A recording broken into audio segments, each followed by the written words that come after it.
y como cada viernes me da mucho gusto saludar esta tarde a Mauricio Curi, catedrático del TEC de Monterrey, experto en comunicación, manejo de crisis. ¿Cómo estás? Muy contento de estar aquí, querido Rodrigo.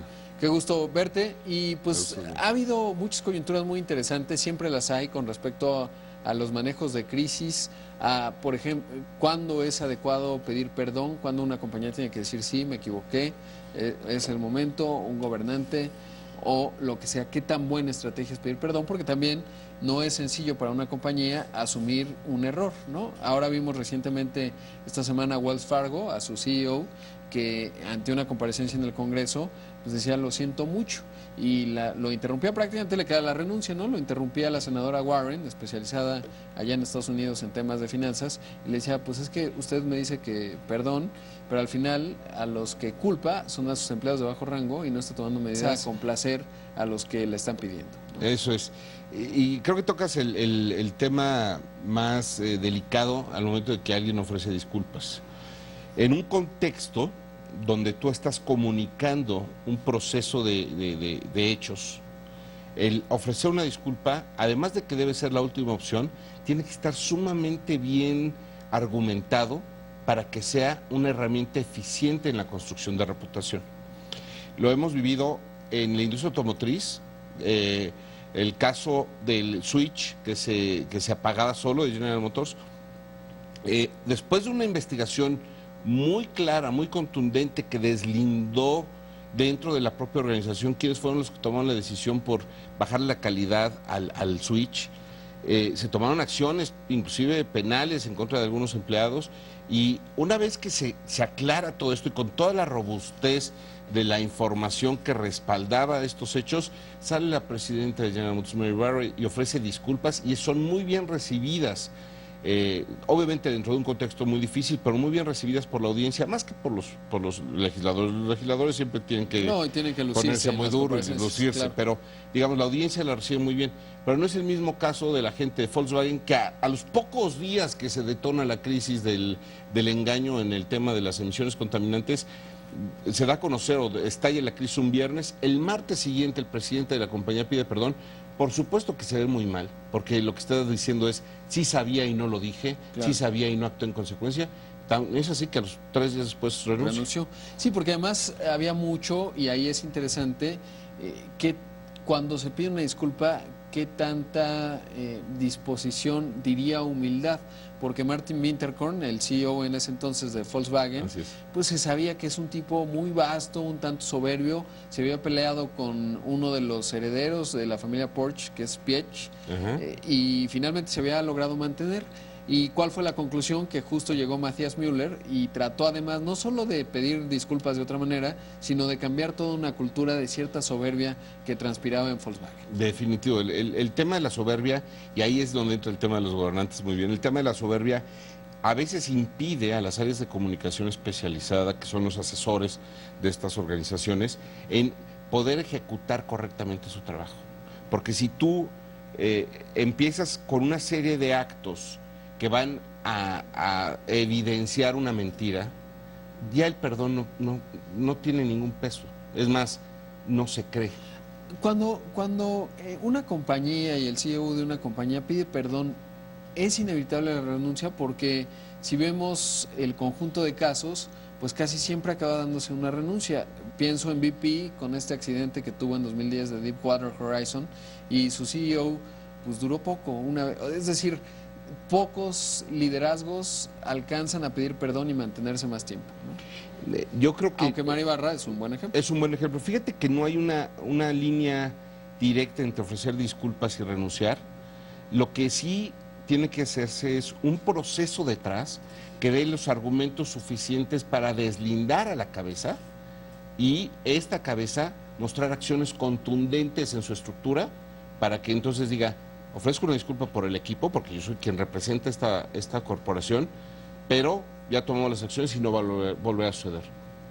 Otro caso de la industria automotriz es Toyota.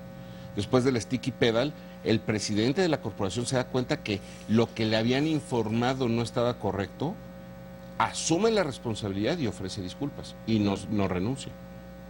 Pero pues hay otros Ahora, casos un que buen ni ejemplo, pidiendo perdón lo arreglas. Y estamos platicando un caso muy interesante que es pues todo el episodio Trump, ¿no? Vimos un presidente inicialmente en algunas entrevistas defendiendo al punto.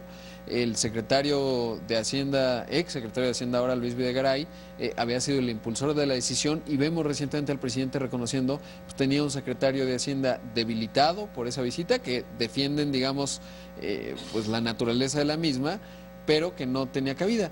Y hay quien interpretó, y no me parece del todo alejado, que fue un acto de lealtad del entonces secretario de Hacienda con el presidente, porque si no el costo político lo iba a tener que asumir el liderazgo. Y lo mismo ocurre con las empresas, ¿no? Es decir, si esta disculpa o rectificación no va acompañada de una consecuencia, se pierde un poco, ¿no? Sí, y aquí hay otro tema que yo creo que es el tema clave de una crisis. Tú no puedes salir a hablar en un momento de crisis si no tienes bien estructurada tu estrategia de argumentos. Si tú tienes bien estructurada tu estrategia de argumentos, haces un mapeo o un árbol de decisión y sabes en qué momento tu credibilidad se va a poner en juego, tomas las decisiones correctas para que no expongas como voceros a los que posteriormente te pueden ayudar pidiendo una disculpa. Ahora, un caso que seguro va a reinventar los libros de comunicación, sin duda tiene que ver, yo creo, con Donald Trump. Porque es un personaje que puede pedir perdón 5 minutos y 10 minutos después reiterar la posición por la que pidió perdón hace 5 minutos. Y dañando su credibilidad de una manera terrible. Pero que a pesar de ello se sigue manteniéndose con éxito, porque alguna coherencia interna tiene para los que podrían votar por él, que sigue teniendo sentido, pero es para reescribir, digamos, las estrategias de comunicación, porque es un personaje que aparentemente sin estrategia de comunicación va pues dejando atrás a 17 candidatos republicanos muy fuertes. Bueno, pero aquí el tema de Trump yo le llamaría una estrategia de reality. O sea, el riesgo con un candidato como él, cuando tienes una estrategia de reality, que tú vas por la popularidad más que por la congruencia, Bueno, claro, pues sí puedes ser ciertamente veleta, porque tú vas midiéndote por lo que halaga a los electores que van a votar por ti. Pero cuando ya se trata de una relación presidente de un país como Estados Unidos y con relaciones clave con China, con Rusia, con México, en donde un día dice una cosa y al día que entra, no te puedes echar para atrás porque dañas temas económicos, bolsas de valores, decisiones de empresas. Es algo mucho más que una campaña, ¿no? O sea, en una campaña puede ser que sí tenga éxito, pero ya hacia adelante es muy riesgoso. Sí, claro, y así lo están leyendo los mercados, porque hay que ver los análisis en cuanto a lo que puede ser Donald Trump, y plantea mucha incertidumbre, ¿no? Como presidente, y con una falta de liderazgo pues muy veleta y acomodaticia, pero además muy disruptiva. Ahora, regresando al tema de las empresas, un caso que me parece magistral, bueno, hay dos que me parecen muy impresionantes. El niño cocodrilo Disney, mala ecuación para Disney en cualquier escenario, y sin embargo, hoy nadie habla de ese caso, que es lo peor que le podría pasar a Disney.